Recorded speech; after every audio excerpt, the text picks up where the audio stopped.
The meeting between Donald Trump and Cyril Ramaphosa, it hides a very big secret.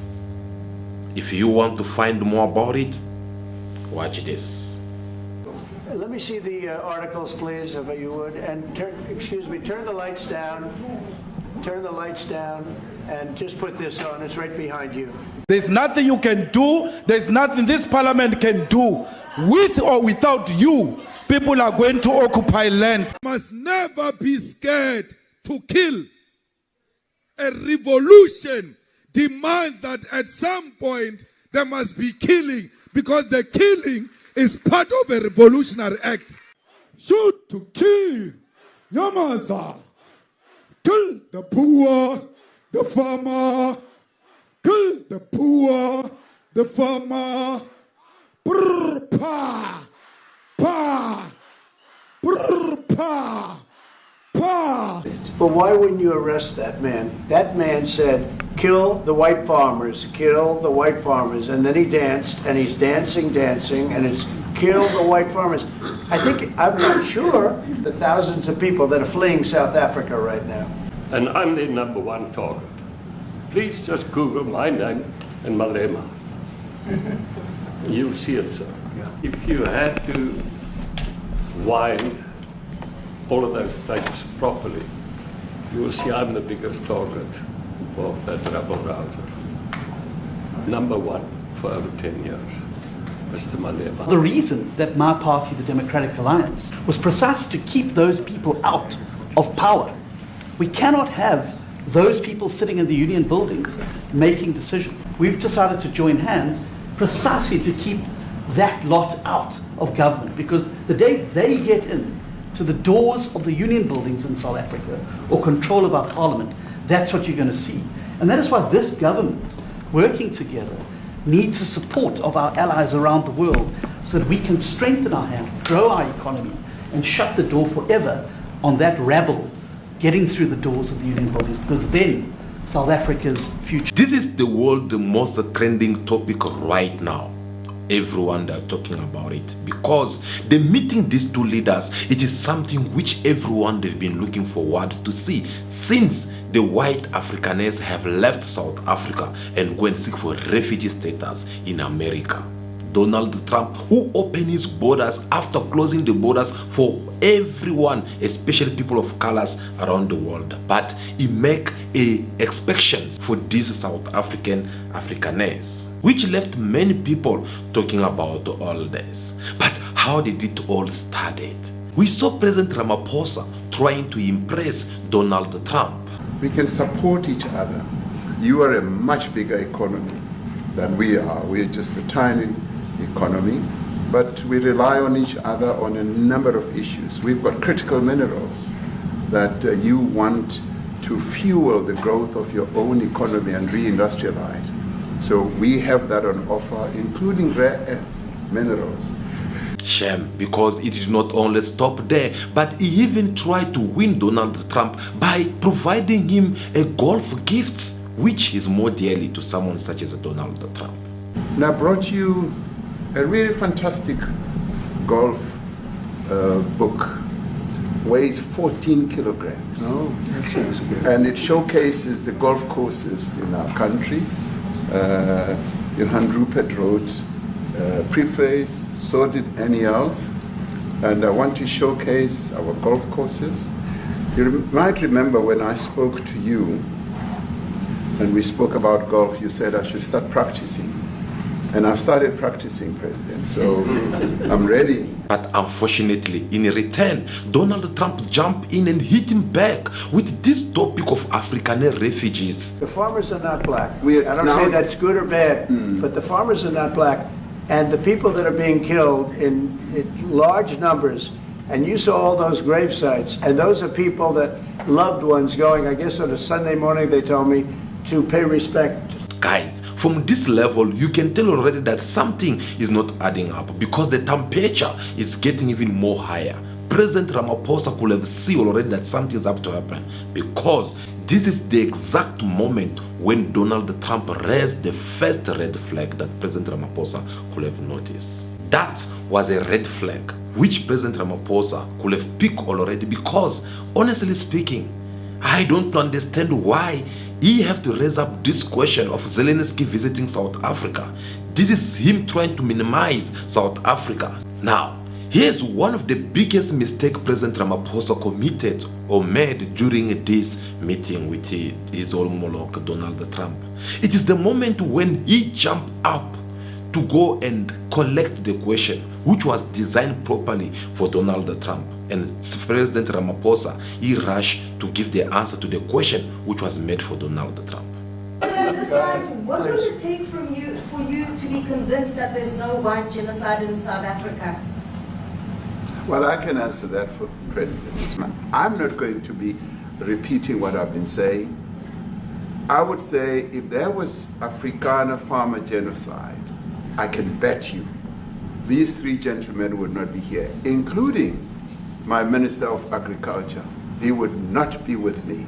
So it'll take him, President Trump, listening to their stories, to their perspective. That is the answer to your question. Well, again here, I guess President Ramaphosa was just playing his card, isn't it?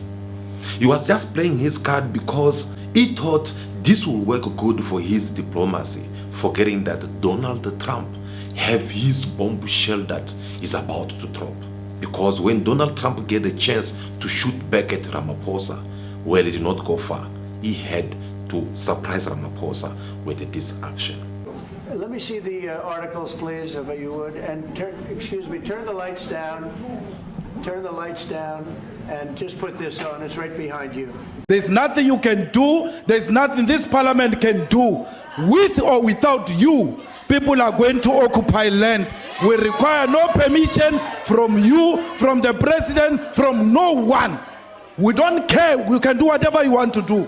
Who are you to tell us whether we can occupy land or not? We are going to occupy land. Yes. South Africans occupy land.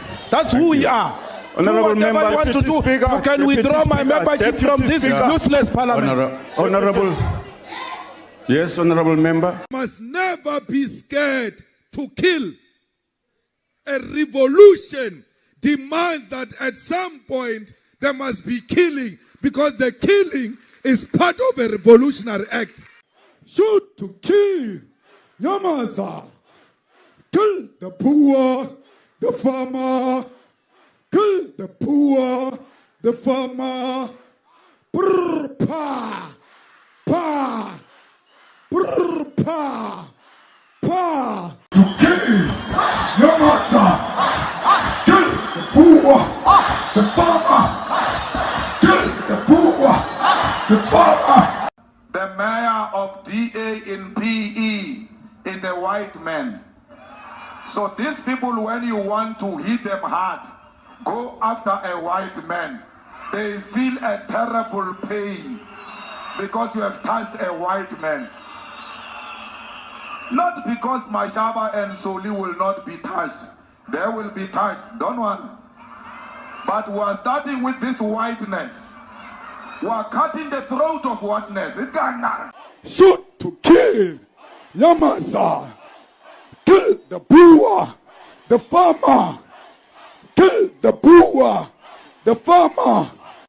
Brr, pa, pa, brr, pa. Shoot to kill. Nyamaza. Kill the poor, the farmer. Kill the poor, the farmer.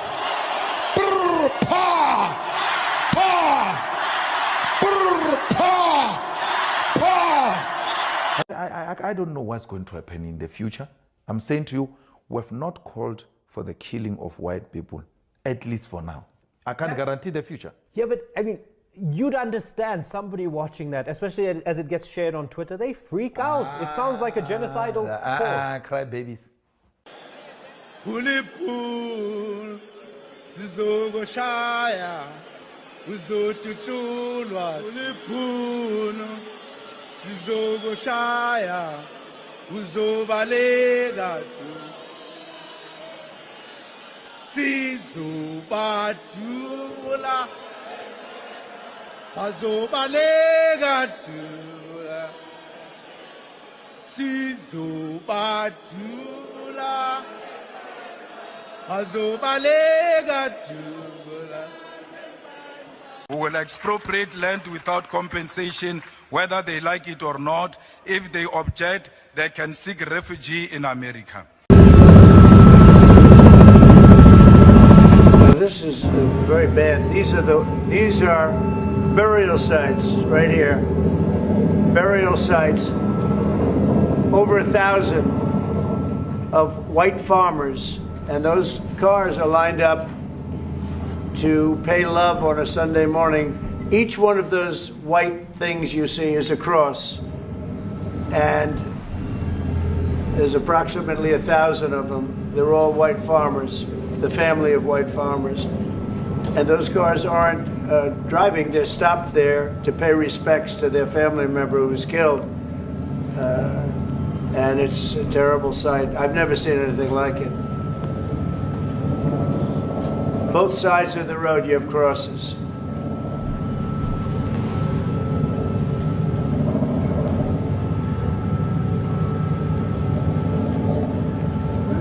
Those people were all killed. Have they told you where that is, Mr. President? No, I'd like to know where that is, because this I've never seen. But okay. I mean, it's in South Africa. That's where. We need to find out. Now, it is if like this meeting, it was all about Julius Malema, isn't it? Because looking at how they all kept quiet and playing these videos, guys, it is all about Julius Malema and not for anything which had to benefit people of South Africa. Look, these are articles over the last few days. Death of people. Death. Horrible death. Death. I don't know. To pick anyone, white South Africans are fleeing because of the violence and racist laws. And this is all, I mean, I'll give these to you. No, so when you say, what would I like to do? I don't know what to do. Look at this. White South African couple say that they were attacked violently. If you notice something, you will see that when Trump get a chance to screw up Cyril Ramaphosa, he did it with all pleasure. He could not give Cyril Ramaphosa a chance to speak, not even a bit. Even though some journalists, they were making noise in the background to tell Trump that, please, can you keep quiet and let the president of South Africa to respond back. Trump did not do that. Why? Because he knows that this is the moment whereby the entire world, they were waiting to see for Trump to come and tell everyone why he opened the borders for this South African white Afrikaners. So he took that moment and make use of it, and President Ramaphosa gets stuck. But at the end of the day, he was given a chance to speak, and President Ramaphosa, he said this. And you know, the men that you saw, the people that you saw in that movie, those are officials. Those are people that were in office. They had one march, they had a dance in your parliament, whatever you may call it, legislature. But let me clarify that. Yeah, let me clarify that, because what you saw, the speeches that were being made, one, that is not government policy. We have a multi-party democracy in South Africa that allows people to express themselves, political parties to adhere to various policies, and in many cases, or in some cases, those policies do not go along with government policy. Our government policy is completely against what he was saying, even in the parliament. And they're a small minority party, which is allowed to exist in terms of our constitution. President Ramaphosa failed to take this moment. This is a very crucial moment, which is supposed to come out and pass a very strong message, not only to Donald Trump, but to the entire world, by telling Donald Trump that, look, even in the Bible, it says that you need to respect everyone and treat everyone with humility. And since you have the arrogance and think that it's all about America, you rather stay with your America and me also, I'll stay with my South Africa. But he failed to do so. Do you know why? Because he keep on falling in the trap of Donald Trump, who did not want him to speak. He keep on interrupting him every time. President Ramaphosa did not speak well because Donald Trump was always interrupting him. But you do allow them to take land. No. You do allow them to take land. Nobody can take land. And then when they take the land, they kill the white farmer. And when they kill the white farmer, nothing happens to them. No, there is quite... Nothing happens to them. There is criminality in our country. People who do get killed, unfortunately through criminal activity, are not only white people. Majority of them are black people. And we have now the been farmers utilized... are black. The farmers are not black. I don't now, say that's good or bad, but the farmers are not black. And the people that are being killed in large numbers, and you saw all those grave sites, and those are people that loved ones going, I guess on a Sunday morning, they told me, to pay respect to their loved ones that were killed. Their heads chopped off. They died violently. President Ramaphosa, he speaks about what the ANC or himself have learned from the leader or the former president of South Africa, Nelson Mandela. Well, we all know who's Nelson Mandela, isn't it? For the beautiful works that they have done, how to handle different matters, and how he succeed to bring this Africanness to the table in order for them to start organizing election in South Africa. Well, we are also grateful to that. But come to think of it, when you take someone such as a Donald Trump, and you take this kind of diplomacy, you put it on the table, will it work?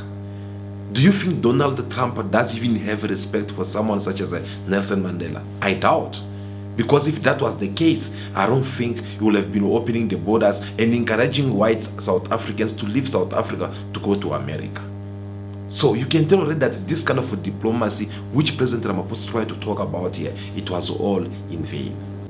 We were taught by Nelson Mandela that whenever there are problems, people need to sit down around a table and talk about them. Well, there are and this is precisely what we would also like to talk about, including, of course, trade matters, investment matters. So the issues that concern you as the United States, those are all recent. Those are all deaths. Yeah. Regardless of all this, Trump is still not being convinced. Well, I haven't made up my mind. I hate to see it from the standpoint of South Africa, but also, I'm trying to save lives. Regardless of the questions and everything's diplomacy which President Ramaphosa tried to play, Trump is still not being convinced. I'm not surprised after all. Why? Because how can you convince someone who already have or conclude something in his mind about you? This kind of a person, you need to go with them toe for toe so that they'll get to understand that they're not the only one who have everything or every tools in their possession in order for them to hit you. But unfortunately, that was not the case. Yeah. But you do allow them to take land. No. You do allow them to take land. Nobody can take land. And then when they take the land, they kill the white farmer. And when they kill the white farmer, nothing happens to them. No, there is quite... Nothing happens to them. There is criminality in our country. Trump, he goes on saying that people are fleeing South Africa because they are fear of their life. That is a serious allegation.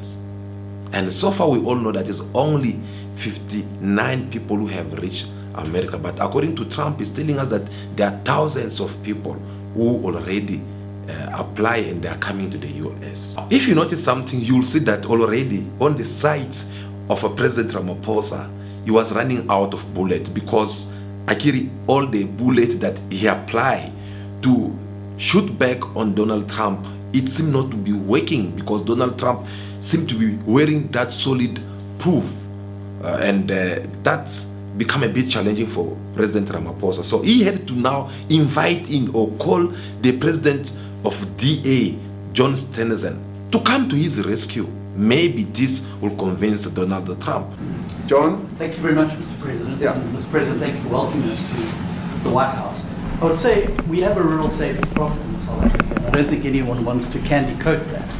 And it requires a lot of effort to get on top of it. It's going to require more policing resources. It's going to require a different strategy to be able to deal with it.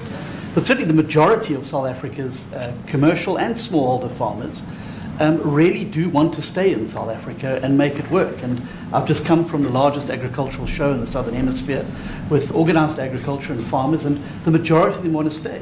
But they too there have a memorial to those who've died as a result of farm attacks. And as the Minister of Agriculture, it is something that I'm particularly exercised with my colleagues at police and my colleagues in the justice cluster to start making farm attacks and stock theft a priority crime.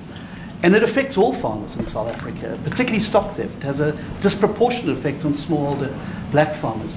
I also want to just say this, that the two individuals that are in that video that you've seen are both leaders of opposition minority parties in South Africa. Umkhonto weSizwe under Mr. Zuma and the economic freedom fighters under Mr. Malema. Now the reason that my party, the Democratic Alliance, which has been an opposition party for over 30 years, chose to join hands with Mr. Ramaphosa's party was precisely to keep those people out of power. We cannot have those people sitting in the union buildings making decisions. And that is why after 30 years of us exchanging barbs across the floor in Parliament and trying to get one over on each other, we've decided to join hands precisely to keep that lot out of government. Because the day they get in to the doors of the union buildings in South Africa or control of our Parliament, that's what you're going to see. And that is why this government, working together, needs the support of our allies around the world so that we can strengthen our hand, grow our economy, and shut the door forever on that rabble getting through the doors of the union buildings, because then South Africa's future would be... What did you note from John Steenhuisen's statement in the White House? Well, this man ended up exposing his plan once again of destroying the EFF of Julius Malema and the MK of Jacob Zuma, because according to him, he was very loud and clear when he said that these people, if they enter the union buildings, well, this is what's going to happen. Once again, the mafias of these people are being exposed. But President Donald Trump came in and asked President Ramaphosa this crucial question concerning Julius Malema. South Africa belongs to all who live in it. But why wouldn't you arrest that man? That man said, kill the white farmers, kill the white farmers. And then he danced, and he's dancing, and it's kill the white farmers. I'm not sure, but I think if somebody got up in Parliament and started saying, kill a certain group of people, he would be arrested very quickly. That man is going all over South Africa, and that's not a small party. That was a stadium that holds 100,000 people, and I hardly saw an empty seat. That's a lot of people. That's a lot of representation. With this question of Donald Trump in mind, this is where President Ramaphosa is supposed to be coming out to defend the South Africa sovereignty, not to defend the individual Julius Malema, but to defend the South Africa sovereignty. Because if you see whatever Julius Malema has been doing so far, it is him trying to defend the South Africa sovereignty. And this is where President Ramaphosa is supposed to come and join Julius Malema by telling Donald Trump simple things. For an example, like, no, we are a sovereign country and our democracy requires 1, 2, 3, 4. The matters that Julius Malema is raising, does it make sense or not? Is he saying the truth or not? If he's saying the truth, what can we do in order for us to fix this? If he's lying, then we can see on how we can stop him. But unfortunately, President Ramaphosa did not do so. Instead, he chose to say otherwise. After that, we then saw President Trump inviting his friends, South African businessmen, and these men are the most powerful people in South Africa economy. They play a very big role. They are the one who get to decide everything around. Actually, they are the one who get to boss things around. Then he gave them the chance to speak out, because for him, he feel like Ramaphosa does not have nothing to say if these people, they don't have something good to say to him. And thanks for the honor of being here. We've known each other a long time. We have spoken. You know, we're proud South Africans. I still have my South African passport. You know, we travel with this passport, you know, and I got my visa here. So, you know, but we want to see things get better in our home country. That's the bottom line. It's been 35 years since the transition. President Ramaphosa was right in the middle of the transition time in 1990 and before that. So it's been 35 years of ANC government. And I know there's a lot of anger, you know, through the transition. There was also a lot of stuff happening in the apartheid days. You know, we grew up in the apartheid era. But I don't think two wrongs makes a right. You know, President Mandela, when he came out of prison for all that time, didn't come out with hatred. Where did you do that well? Did you see the reaction of Donald Trump? Of course, the man was so impressed. Why? Because these are his friends. Because these are same people who are having the same skin color as the one of Donald Trump. But everything that President Ramaphosa said to Trump, he did not believe in him. He did not even pay attention to him. He could not even have the courage to look Cyril Ramaphosa into the eyes. But when it comes to this Afrikaners, Trump, he was so impressed. He feel like they are winning him over. So Trump went on and invited another businessman. And this time we're talking about Johanna Rupert. This man, he came in and dropped a bombshell concerning Julius Malema again. Johan, please. Sorry, Mr. President, if you had to wind all of those tapes properly, you will see I'm the biggest target of that rabble-rouser. Number one for over 10 years, Mr. Malema. And I've been against apartheid all my life, and I'm their number one target. Please just Google my name and Malema. You'll see it, sir. He marched on the farm. But the crime is bad. The crime is terrible, sir, but Mr. Steenhuisen won't admit to it, but he runs the Western Cape, where I live. And the biggest murder rate is in the Cape Flats. Gangs. We've got gang warfare. Like your M33, whatever these guys. We've got equivalents there. But we need your help, sir. And we need Elon technology. Guys, every time I keep on saying that this country is ruled by a group of people or some individuals who are controlling everything from heaven to the earth, you guys feel like I'm exaggerating. You guys feel like I'm talking too much, or maybe I'm saying things that I don't memorize. But come to think of it, you see them, all of them, and trust me, whatever Trump will take as a reactions, he will take it according to what they had discussed with these people, not what President Ramaphosa discussed with him. Because here, the message is loud and clear. And these are the people who can convince Trump a little bit on certain things. But as for Ramaphosa, Trump is not convinced at all, because he ends up saying again things which you can't even imagine.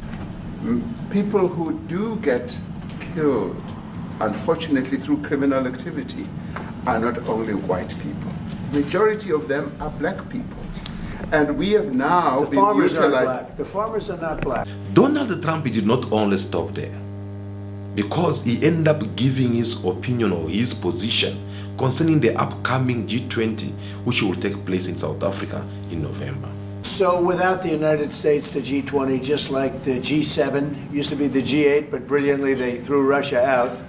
It would have been a lot better if Russia was in. You know, a lot of people would say, oh, that's not it. Because if Russia was in, you probably wouldn't have this war. And if you had a different president, you wouldn't have the war either. But we have a G7.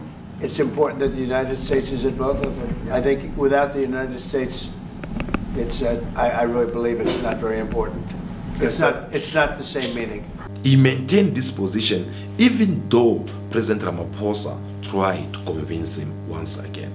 And I've said when I initially spoke to President Trump on the phone, I want him to come to South Africa for a state visit, and I also want him to come and participate in the G20.